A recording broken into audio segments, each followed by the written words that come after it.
Episode 20, Range versus Range, detonates 30 seconds in and never lets you breathe. Nerma's night sky is a war zone of searchlights and tracer rounds as an entire Momotaro airborne battalion descends on a radio tower, like iron locusts. Shiki Ichino stands on the antenna spire, Eclipse wings fully unfurled, horns crowned in crimson lightning. The weak are still screaming his broadcast from every alley below. And for the first time, the agency didn't send grunts. They sent snipers. Range versus range is exactly what the title promises. A merciless duel of distance, precision, and ideology played out across half of Tokyo. The Momotaro kill team is led by Kureha Rangiri, a stone-cold prodigy with silver hair, dead fish eyes, and a custom anti-oni railgun that fires cursed peachwood bolts the length of telephone poles. One shot equals one dead oni, no exceptions. His orders are simple. Erase the tower, erase the voice, erase the legend of Ichinos before sunrise. The episode is pure vertical chaos. Shiki versus Kureha becomes a deadly ballet across rooftops, cranes, and skyscraper glass.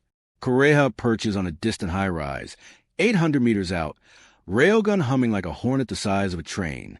Every trigger pull sends a glowing peach bolt screaming across the city. Fast enough to punch through concrete, hot enough to cauterize a wound before the body hits the ground. Shiki counters with Eclipse projectiles, condensed spheres of Blood Eclipse that he hurls like comets, carving glowing red arcs through the night. The sky becomes a lattice of gold and crimson death. Bolts and blood balls crossing mid-flight, detonating in silent, beautiful fireballs that rain molten glass on the streets below. While the long-range gods duel, the squad fights the close-range war. Jean and Hamar lead the refugees in a desperate defense of the tower base against Momotaro shock troops. Pure hand-to-hand brutality in stairwells lit by muzzle flashes. NATO turns the tower itself into a weapon, overclocking the broadcast array until it emits a subsonic pulse that scrambles agency targeting systems. Every sniper scope fills with static oni faces. Azumi and Mikado run interference from the ground, carving through drop pod reinforcements with Naginata and Ayajutsu in perfect, terrifying sync. The standout sequence is a 4-minute unbroken shot. Shiki sprinting across the suspension bridge, while Kureha tracks him from 2 kilometers away. Every footstep leaves a bloody footprint. Every breath condenses in the cold. You hear the railgun charge whine, see the crosshair lock, feel the whirl slow. Then Shiki throws his own horn like a javelin. The severed tip spins end over end, intercepts the peach bolt mid-flight, and the explosion blooms like a second sunrise. Shiki keeps running without looking back, because looking back means dying. Kureha's cold voice crackles over comms. Target adapts, switching to live rounds. Shiki's reply is a roar that shatters every window in a 5-block radius. Then I'll close the range myself. The final 2 minutes are pure madness. Shiki launches off the bridge, Eclipse wings burning white-hot, and supersonic dives straight at Kureha's perch. The screen fractures into split frame. Kureha's finger tightening on the trigger. Shiki's fist cocked back, the city lights smearing into streaks of gold and red. Impact frame.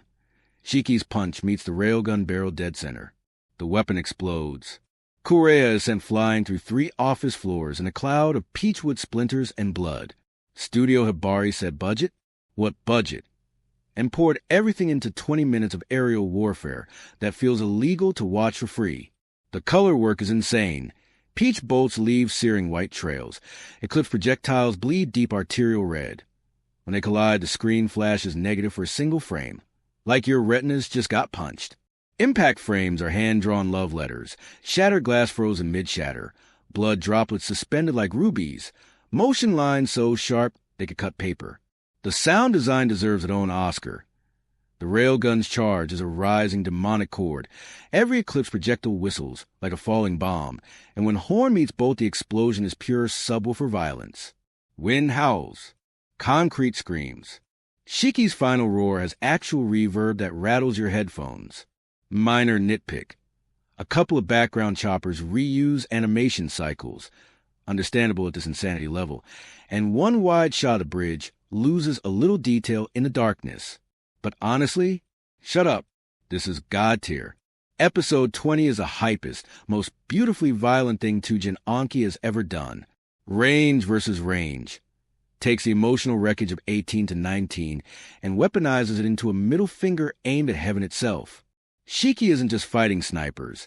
He's fighting the very idea that the weak must stay at a safe distance from power. Kureha is a perfect foil. Cold, precise, privileged, everything Shiki was never allowed to be. Watching our one-horn disaster dive headfirst into a railgun barrel is the most shonen thing ever and somehow the most human. We're 20 episodes in, and the show just keeps escalating. Emotionally, visually, thematically. If this is what mid-core climax looks like, I'm terrified and aroused for finale.